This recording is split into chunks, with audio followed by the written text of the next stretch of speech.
Hey, it's Props, back with another music review. I don't know why I'm clapping, because I don't really have much of a reason to clap right now, because today we're reviewing Ed Sheeran, the No.6 Collaborations Project album. This is the fourth full-length album from top 10, top 40, chart-dominating artist Ed Sheeran, coming back off of the Grammy Award-winning album Divide in 2017. Safe to say, when this record was announced, I mean, everyone could tell it was going to do well commercially, because it seems like no matter what Ed does, he just finds ways to get on the top end of the charts. Though I admire Ed's ability to pump out very high-performing music, he's never really been for me. There are very little songs that Ed Sheeran has made that I can say has impressed me or has stuck with me, and any songs that I don't dislike of his are still just meaningless filler songs that I kinda like when I'm listening to the radio on the bus. Well, I was listening to the radio on the bus before quarantine. Now, concerning his previous records,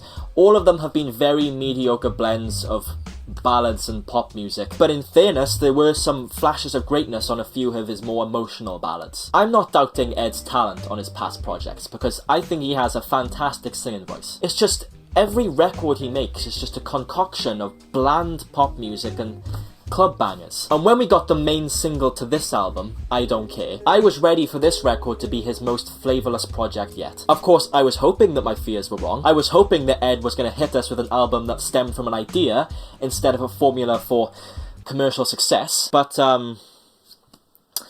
yeah, I was disappointed. First of all, I should say that this album has absolutely nailed that prior formula for commercial success, because the sounds we have on this album are so incredibly trendy that it's actually slightly impressive. The pop instrumentation on this record has been perfected to be the most radio-friendly sound I have heard consistently through a record yet. I'm trying to think of any other positives I can give this album. I kind of found PNB Rock's hook on Cross Me to be kind of catchy. If only Chance the Rapper didn't ruin that with his dreadful verse. And I kind of like Best Part of Me, but I just can't help but feel that this song was made purely to ride off the coattails of Ed's previous ballad success. But, you know, I don't hate this song. I also kind of appreciated the change-up of style we had on the closer track, Blow, featuring Chris Stapleton and Bruno Mars. I was not expecting a song with Ed Sheeran and Bruno Mars to be a fucking rock song. So, you know, that's kind of cool. But other than that, this album was just a slog to get through. The vast majority of music we have on here is so topically bland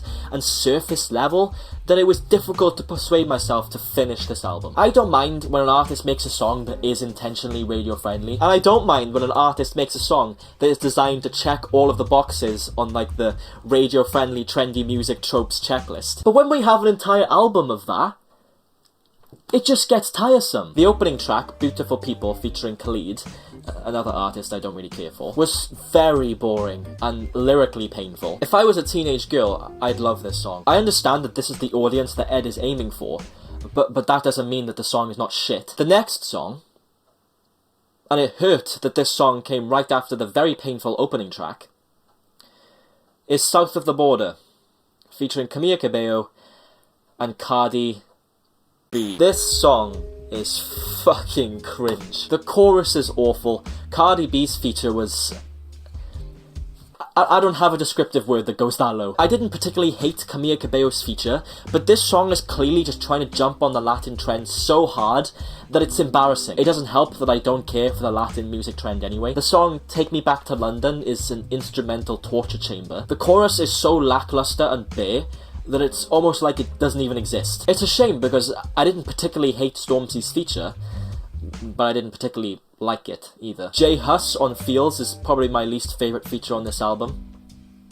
Definitely my least favourite feature on this album. His verse was a train wreck to ridiculous proportions. Put It All On Me and Nothing On You was a back-to-back of nothing. One part I can say I did enjoy on Nothing On You was the verse that was in a foreign language, because I didn't understand what they were saying and hence couldn't fucking cringe at it. The song I Don't Want Your Money and 1000 Nights, I mean, I'm at awe at how much I hate these songs. It's a pity, because there's a few lines on the latter track that do talk about something kind of interesting, where Ed discusses how he never thought that his career would get this big, but it's always kind of been his plan. But the rest of the track just devolves into just empty lyricism. And finally, and I wanted to leave this track till last, because I think it honestly deserves a medal. The song I Don't Care with Justin Bieber is the peak of Emptiness Mountain. This song is the musical equivalent of breaking bedrock in Minecraft and falling through the void. There's nothing there. This song